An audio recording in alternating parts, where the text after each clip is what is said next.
Magandang araw sa inyo lahat, mga kapatid. Pagbati po mula sa Upland Cavite Conference, ang kapayapaan, kaligtasan at kasaganan nagmumula sa Diyos ang sumaating pong lahat. Ang pagbasa po ng salita ng Diyos sa araw na ito ay matatagpuan sa Ebanghelyo ng ating Panginoon ayon kay Mateo, Kabanata 14, mga talatan 22 hanggang 33. Matthew chapter 14 verses 22 to 33. Ito po ang ating masusumpungan. Agad pinasakay ni Jesus sa bangka ang kanyang mga alagad at pinauna sa kabilang ibayo, samantalang pinauuwi niya ang mga tao. Pagkaalis ng mga ito, umahon siya sa burol upang manalangin. Nag-iisa siyang inabot doon ng gabi. Samantala, nasa laot na noon ang bangka at sinasalpok ng mga alon sapagkat pasalungat sa hangin. At nang madaling araw na'y sumunod sa kanila si Jesus na naglalakad sa ibabaw ng tubig. Kinilabutan sa takot ang mga alagad nang makita nilang may lumalakad sa ibabaw ng tubig. Multo, sigaw nila. Ngunit agad siyang nagsalita at sinabi sa kanila, "Huwag kayong matakot, si Jesus ito." At nagsalita si Pedro, "Panginoon, kung talagang kayo yan, paparyanin niyo ako sa ibabaw ng tubig." Sumagot siya, "Halika." Kaya't lumunsad si Pedro sa bangka at lumakad sa ibabaw ng tubig, palapit kay Jesus.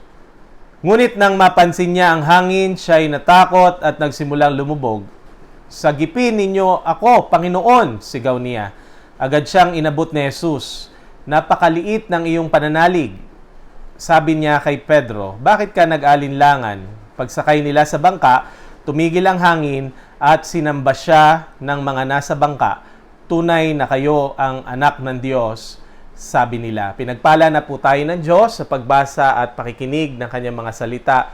Idagdag niya po sa atin ang karunungan at kaunawaan. Ngayon po ang ika-10 linggo pagkatapos ng Pentecostes. Ngayon din po ang buwan ng misyon para sa buong United Church of Christ in the Philippines. Sa ating pong pagninilay-nilay at pananalangin sa umagang ito, ating pong pagbulay-bulayan ang kahalagahan ng tekstong ito sa pagmimisyon ng iglesia sa kapanahunan natin ngayon. Ang teksto pong ito ng paglalakad ni Jesus sa ibabaw ng tubig ay hindi po tungkol sa pagalingan ng mga alagad. Hindi po ito tungkol sa kung sino po ang nakakalakad sa ibabaw ng tubig at kung sino po ang hindi. Kung sino po ang natatakot at kung sino po ang hindi. Hindi rin po ito tungkol sa turo ng Panginoon Jesucristo kung papaano lumakad sa ibabaw ng tubig. Ang nature miracles po, ayon sa The Jesus Seminar, ito po ay grupo ng mga scholars sa Biblia, ay nagsasabi po na ito ay madalas nangyayari kasama ng mga alagad ni Kristo. Ibig sabihin po, merong partikular na aral ito para sa mga alagad ni Kristo. Kung sa panahon natin ngayon, meron pong partikular na aral ito para sa atin bilang iglesia.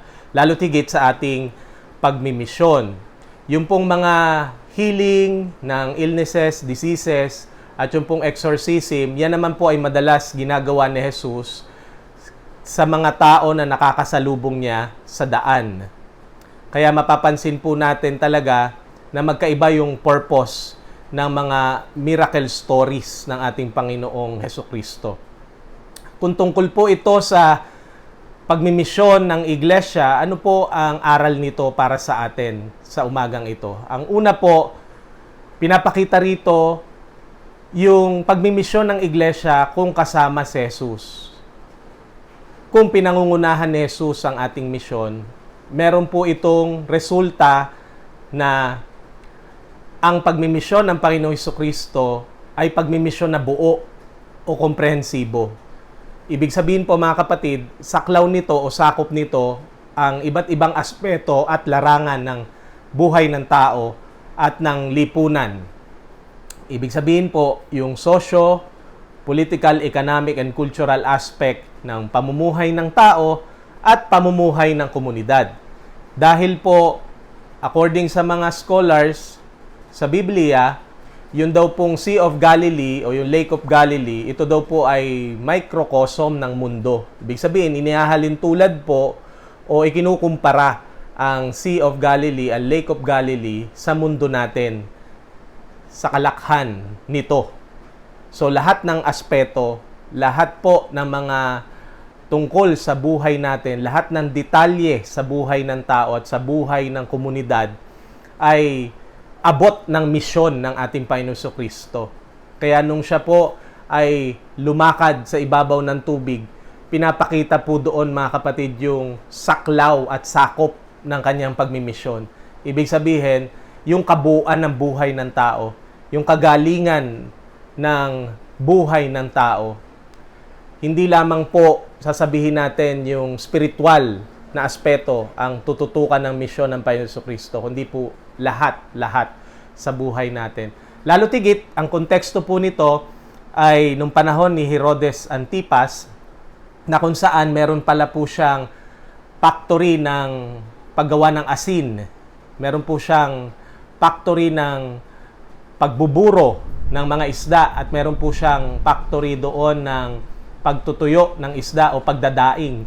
Ibig sabihin, talagang kinamkam na po niya yung kabuuan ng karagatan ng Galilea.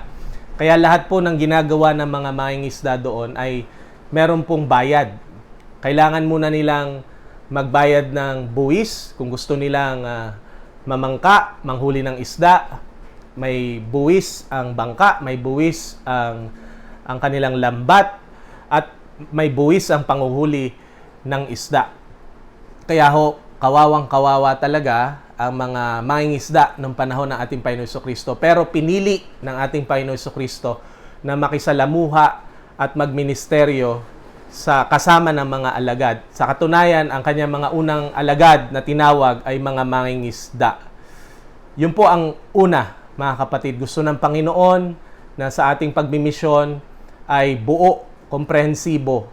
Lahat ng aspeto ng buhay ng tao ay maiangat natin at magkaroon ng kaginhawaan. Kasi ito yung kanyang misyon, na bigyan tayo ng buhay na ganap at kasiyasiya. Pangalawa po, mga kapatid, ay kapag kasama natin si Jesus sa ating pagmimisyon, tiyak po na ang misyon natin ay magdadala ng kapayapaan, ng kapanatagan. Sa Old Testament po, ang karagatan ay simbolismo ng kaguluhan.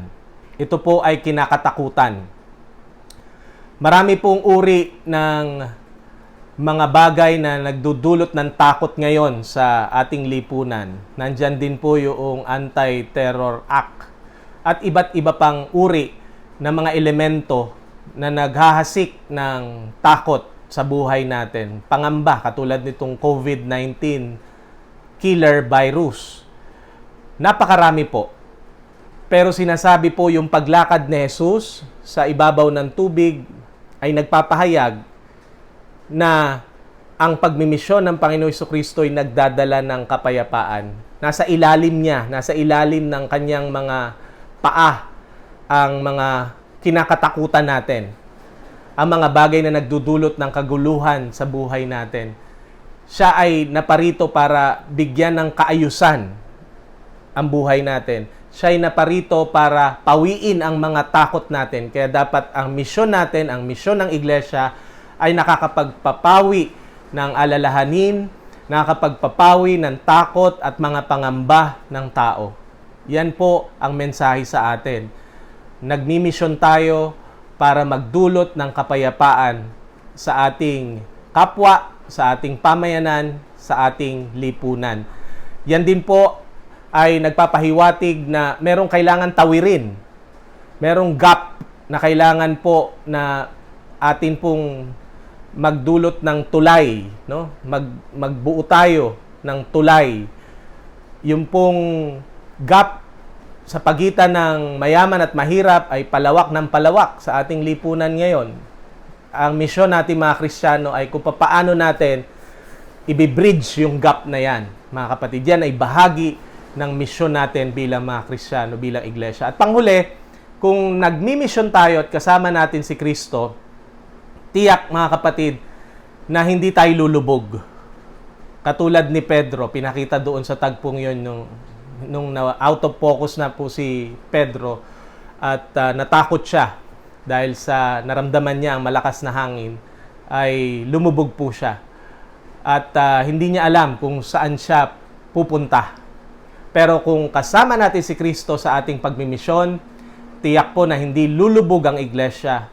Hindi po lulubog tayo mga manggagawa at mga leader ng iglesia sapagkat meron tayong matatag na pundasyon. At kapag kasama natin si Kristo sa pagmimisyon, siya ang patuloy nating susundan, siya ang magiging halimbawa natin, makararating tayo sa ating patutunguhan. Meron tiyak na direksyon. Maisa sa katuparan natin ang ating misyon bilang iglesia at maaabot natin ang ating pangitain, tunguhin at layunin bilang iglesia. Kaya nga mga kapatid, ang mabuting balita ng ating Panginoon sa araw na ito ay nagsasabi, patuloy tayong magmisyon kasama ni Kristo sa pangunguna ni Kristo. Tayo pong lahat ay sandaling manalangin. Panginoon namin Diyos, marami po salamat sa umagang ito. Pagpalain niyo po ang inyong mga anak na patuloy na nananambahan sa gitna ng pandemya.